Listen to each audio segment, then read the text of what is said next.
Hello, c'est Aline de Tombée du ciel, j'espère que vous allez bien. Bienvenue dans notre rendez-vous sur l'influence des lunaisons et l'hypersensibilité.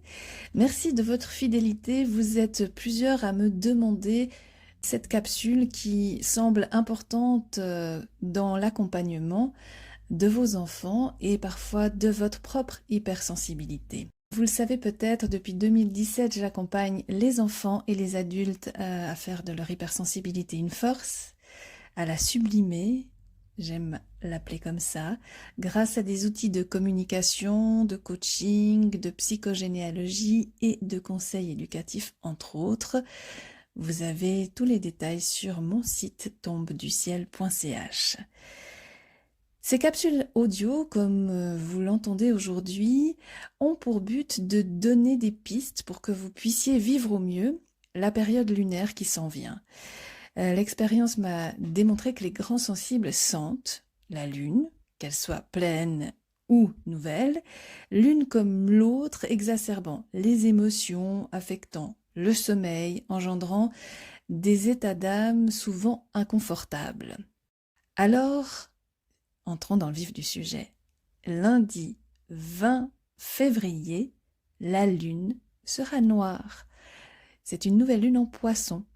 Pour vous donner l'atmosphère du moment, je me suis inspirée de l'astrologue Ozalé, que je vous conseille de suivre sur YouTube.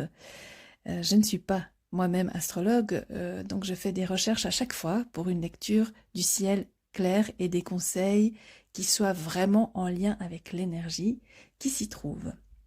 Cette nouvelle lune en Poisson, elle représente à la fois un début, car toute nouvelle lune annonce un nouveau cycle, et une fin, les Poissons étant le dernier signe zodiacal. Donc si jusqu'à maintenant vous avez eu des doutes, des envies mais pas vraiment, du flou, normal. Les lunaisons précédentes ont entraîné un remue-ménage important, un nettoyage conséquent par le haut des Verseaux, et les Poissons viennent terminer ce cycle. C'est donc le moment de tirer des leçons, de regarder ce qui reste après de passer à la machine, ce qui en vaut la peine, et d'entrevoir la suite en posant les premiers jalons de vos projets. Alors pour les grands sensibles, ça signifie qu'il faut accepter d'aller jusqu'au bout du tunnel, parce que pour certains, on peut avoir ces sensations d'être dans un trou noir. Et si vous vous sentez découragé, bien entendu, demandez l'aide, cherchez des expertises, peut-être que d'autres personnes sont passées par là où vous passez. Et il se pourrait que certaines personnes soient d'accord et même à cœur de vous tendre la main. Pensez, alors que vous êtes dans le tunnel, alors que vous entrevoyez déjà un peu la lumière, à réfléchir à une nouvelle structure. Saturne est actif.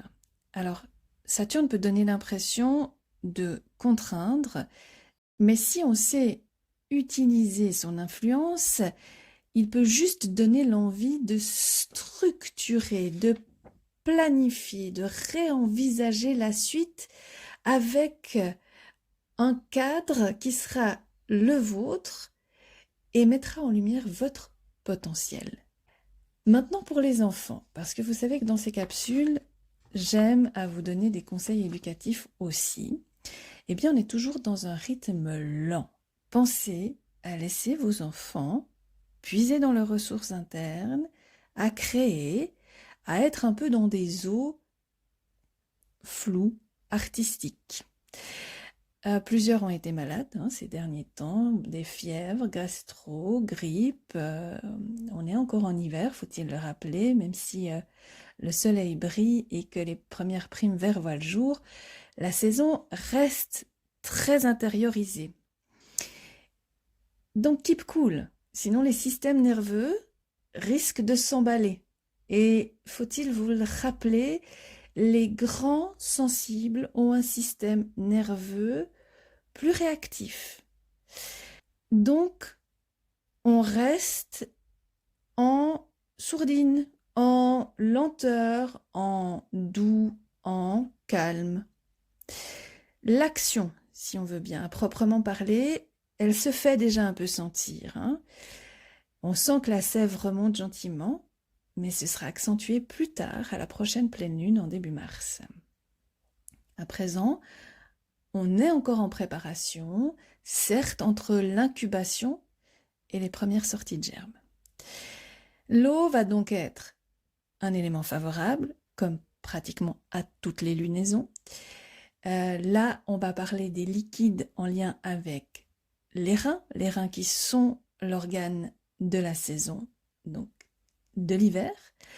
Si vous sentez de la rigidité de la part de vos enfants, il se pourrait qu'il y ait des craintes, des peurs, des blocages, eh bien pensez fluidité, danse, remettre du mouvement, doux peut-être, oui, mais aussi fun.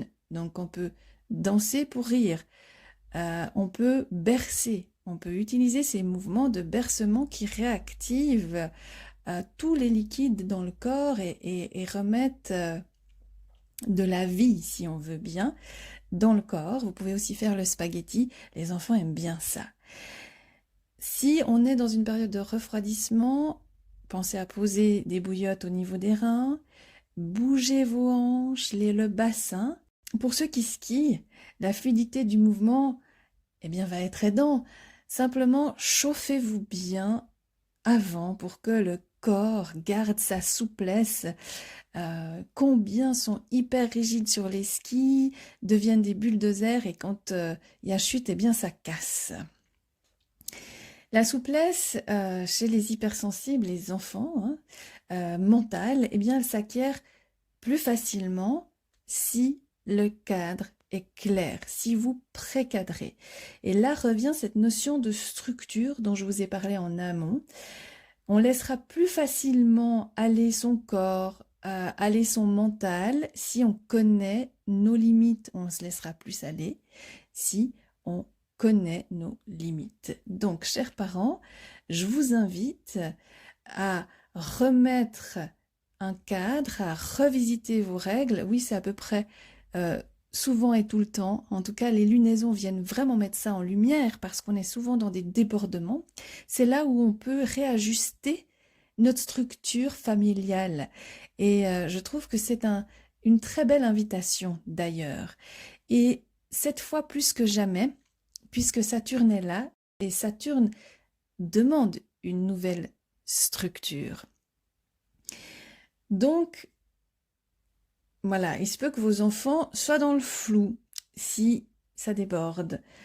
Et les vacances, entraînent encore plus de flou parce qu'il n'y a plus de rythme. Donc, ça peut être profitable pour la création, mais ça peut être anxiogène pour des enfants qui ont besoin d'avoir des repères. Pensez à poser des repères si vos enfants ont tendance à se rigidifier quand ils ne savent pas ce qui les attend. Donc pour conclure, du flou, doit-on dire artistique? Oh oui, pour créer. À nous de poser donc les premières étapes d'une structure pour des projets qui venaient nous titiller ou qui nous attirent depuis quelque temps afin qu'ils puissent voir le jour dans quelques mois. Je vous embrasse, prenez bien soin de vous et à tout vite.